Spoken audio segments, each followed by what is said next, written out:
All right, welcome back to the channel.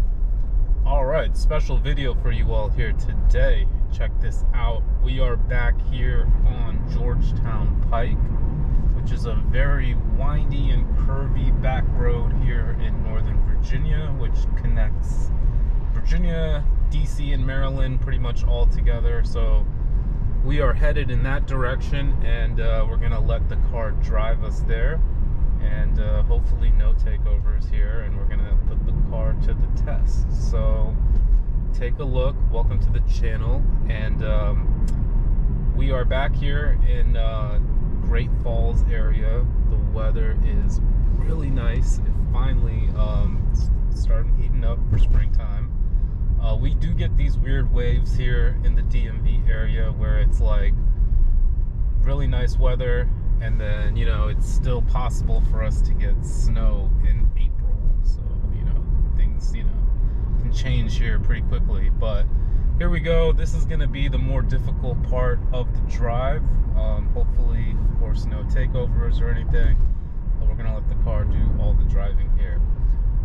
And this is hardware 3 version 12.6.4.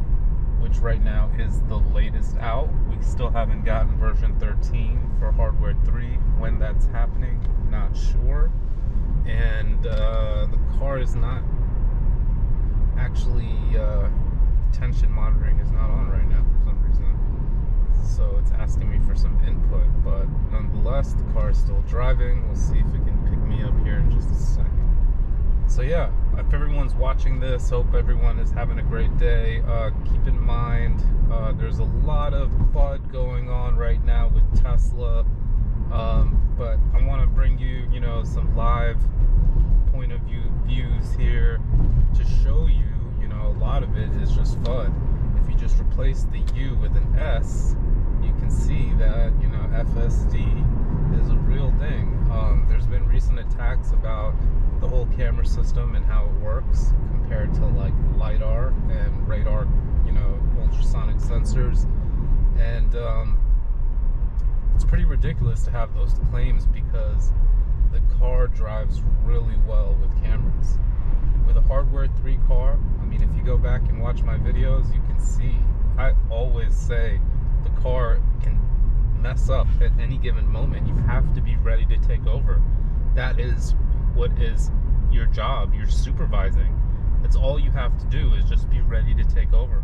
Now, if you put your destination in and you've got a pretty straightforward path to your destination, it's gonna get you there. Even if you've got some obstacles along the way, FSD will recognize it. Like, it recognizes like stop cars in front of you. It'll go around it. It'll recognize construction, cones. Even if the traffic were to get on the other side of the road, it will recognize that. If someone was bolting across the road, it would slow down. I'm actually gonna have a great video from 2 nights ago where a flock of deers passed in front of me, and I wasn't making an FSD video, but the car stopped and I pulled out my cell phone and I couldn't believe it. I was like, wow, this is amazing. It was like a good 8 deer crossing the road, and FSD stopped. And that's one thing we get back here a lot, and I know people personally have hit deer with their cars, so it's amazing that it can pick it up. It actually showed up as dogs on the screen. I will upload that video here shortly, and link it below too, so just check out my shorts. I try to put all that on my shorts. And yeah, so you can see here, following traffic patterns, no problem, doing a really great job. And see how it slows down, really just like I would. Very human behavior when it comes to speeding up and slowing down and taking turns a lot more naturally now. Lane changes too have been updated with this version. It's a lot more natural now. The only thing I will say is this whole no speed limit thing is kind of weird. It does speed at times, but it does take it into account. It doesn't go super fast, but that is something that I think, you know, we should talk about, because, you know, if a cop sees you going even 10 miles over, I think it does normally like 8 miles over. I have it up to like, I think 20%. And it says to leave it at 40%, which I don't think you want to go 40% over the speed limit. That's not a good idea. That's a chance for you to get pulled over. So yeah, other than the speed profiles, I like them. It's great on highways, actually. I've not had any issues, but it's like on some of those roads like Route 7 and Route 50 where the speed limit does get to 50, but you know, you don't want to be speeding like that on those roads. So yeah, here we go. Take a look at how nicely it took that bend.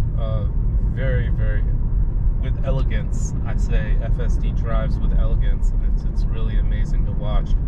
And here's another sharp turn coming up here. You can see whenever you got the signs up, even the person in front of me had to brake a little bit.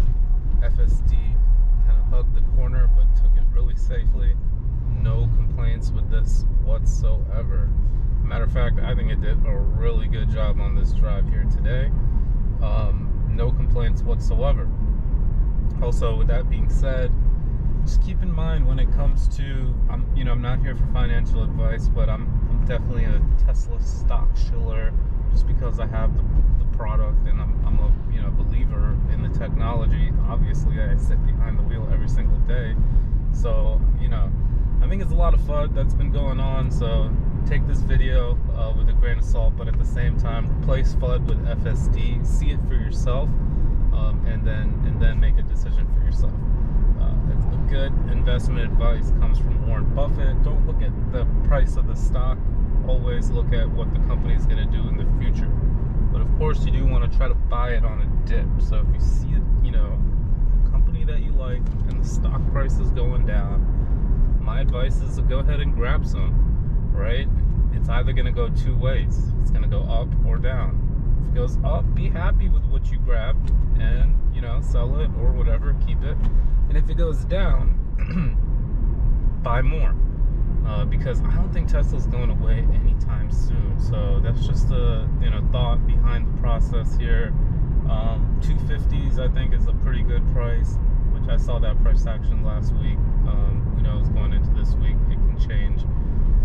But yeah, hopefully anyone watching this can tell that I'm not editing these videos or producing any kind of fake information over here.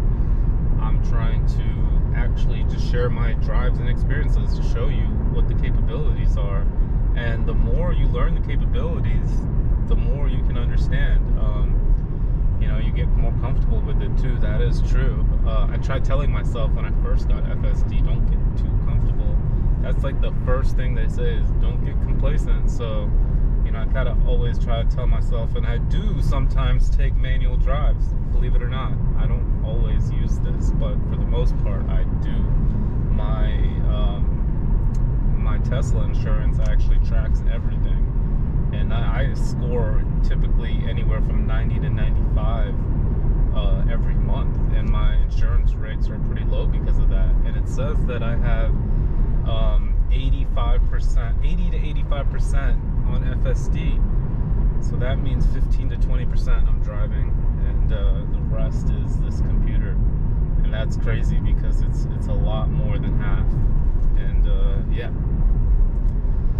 let me know what you guys think about this drive. Super smooth, no takeovers, really beautiful day out here in the DMV.